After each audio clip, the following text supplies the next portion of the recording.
Now, fellas, we have a 4-topic show today, and we're going to get into those topics. But before that, I feel like the weekend passed. We're recording this Sunday night.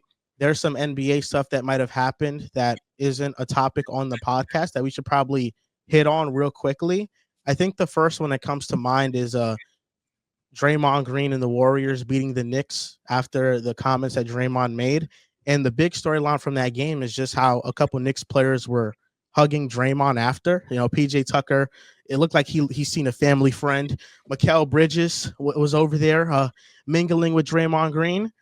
And I didn't like it. I don't know about you guys. Is this like a new era thing? Am I being like an old head? Like, I don't like it. Well, PJ Tucker, you got to give him grace. He just got there. He did. He should get cut now.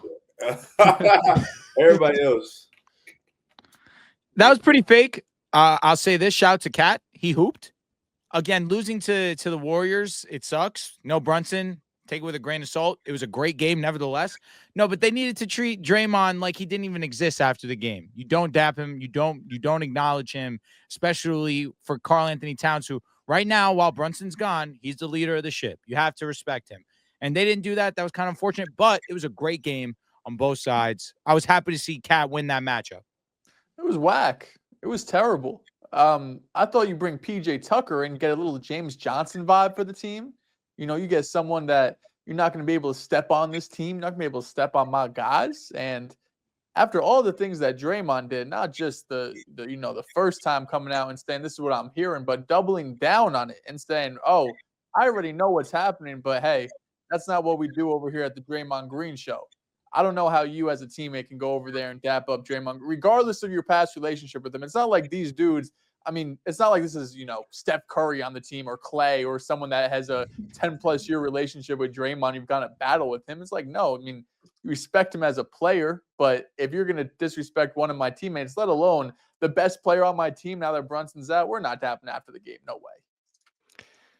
Yeah, I didn't like that either. Because in today's NBA, I feel like a lot of players are buddy-buddy. Look at PJ, spent all that time, or I guess it was only 1 year with Jimmy in Miami, and he's catching up with a teammate. But right after a close, tough game like that, where Draymond's going after the game and talking trash about, like you said, Dale's your best player, I feel like it is a little bit too buddy-buddy in a league where I feel like it's at its best where these players are rivals and aren't that friendly and kind of show that side of, hey, look, we're looking to compete and everything we lay on the floor, that's going to stay. And I just feel like that for the Knicks, it gave off that nice guy energy. I don't want that from them. I want them to kind of give that gritty vibe. Too soft. Yeah, I mean, you expect better, but like, what can you do? Like, me personally, I wouldn't do that. I'm not dapping up nobody that don't fuck with my guys, especially if you disrespect them. So I feel like definitely in the way Cat left the game, like he left after the game was over, he left immediately, walked straight out. Even when they tried to ask him at the end of the first quarter, like, what's the situation? He like, I'm just keeping it basketball. And, I respect that answer. And Cat came out and he hooped. They had a little drawn in the game. And, you love that type of sportsmanship. But Cat, he balled out. And you wanted his teammates to, fend for him and beat him and be like, nah, we're not dapping Draymond. We could dap everybody else up. Or we could walk out with Cat because Cat walked straight out. So you should have walked out right with him. It's tough. It definitely looks soft. But this Knicks team, we know what they are, man. This Knicks team isn't, the same gritty Knicks team that we accustomed to when they was competitive. Well, not us, but the old Knicks fans that love to talk about. They aren't last year's Knicks. Yeah, last year's Knicks. Well, I don't think they was going for that for sure. But it is what it is. Like you said, Cat's the leader of the team right now.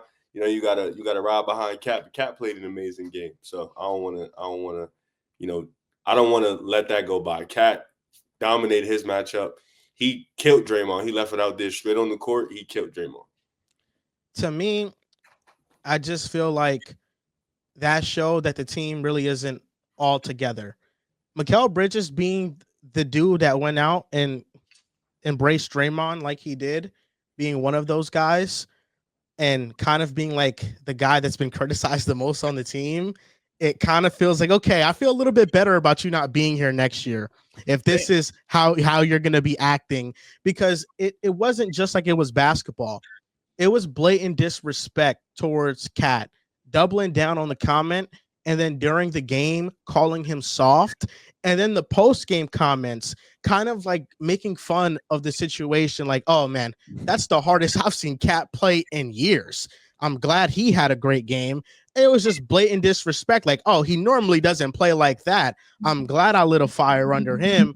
Like, just to see teammates of his embrace Draymond, I just felt like was crazy. Like, it's bro, after somebody says that, like it was just a clearly disrespectful comment, and I hated it.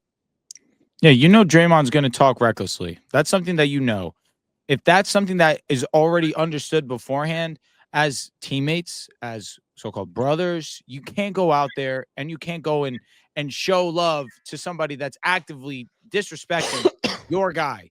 That's where it's losing me. I feel like, I don't know if Brunson would have been there for things to be different. I just think that there needs to be better rapport, or maybe even Hardenstein, a guy like that. Who knows if last year's guys come in and maybe they handle that a little bit differently. I know it's a new squad. I know definitely a different bond between different players, but I don't know, that type of mentality. There needs to be some togetherness with New York, and that's just something that shouldn't fly.